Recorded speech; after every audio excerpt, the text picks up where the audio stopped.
Greyhounds make amazing pets. First of all, they come to they come to you, and they're pretty much usually already potty trained because they're crate trained at the track. So they are easy to manage that way, and they don't do a lot of things that a lot of other dog breeds do. Like they don't dig that much, they don't bark, they don't do a whole lot of other behavioral issues that you have with other dogs. So you get them, they're pretty much already potty trained, and you just show them where their bed is and take it from there. These are working dogs. These are dogs who have been held in really abysmal conditions from birth, from puppyhood.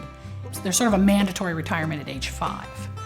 They start racing at about 1.5 years old. So the majority of them don't actually make it to a retirement age of 5. There once was a time back in the 80s, or up until the 80s, when the dogs were killed. They were just killed. They would keep some for breeding, and there were much more that were bred back then. And they were disposed of. Nobody knew about them as pets, and late 80s people started figuring out that they actually make fabulous pets. They do it so good. They do it so good. Yes, they do. We never just open the front door and nobody's holding the dog, or you train the dog to go to a spot when the doorbell rings. Front doors are like starting gates to them. So they're trained, these are retired racing dogs. You always want to make sure that you have maybe a system where there's an extra fence. You also do some training with your dog on impulse control, teach them to stay at the front door, teach them to do a wait, but you never leave it to chance with a dog that is capable of going 45 miles an hour.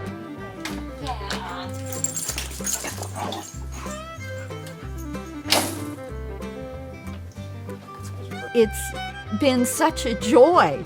My idea of having to take greyhounds on long walks.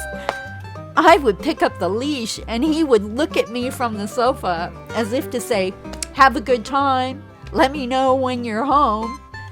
So the adjustment was really easy, surprisingly. They live in a large communal situation with typically poor quality care, and to have the opportunity to see these dogs come out of that environment and have a chance to live in a loving home. What a gift, a small but important contribution, something significant I could do, and more importantly, what the dogs give back. Yeah. Careful, careful.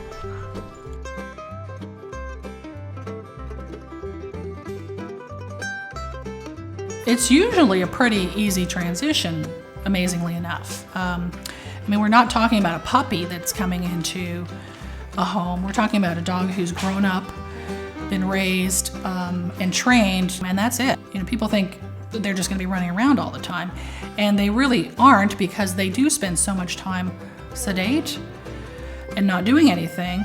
They're used to that. So for the most part, that's what they do. This is pretty much how they operate right here. You know, we're hoping that one of these days that we won't have to be doing this at all, that the industry will cease to exist. But up until then, we're still plugging away, trying to find homes for the little monkeys.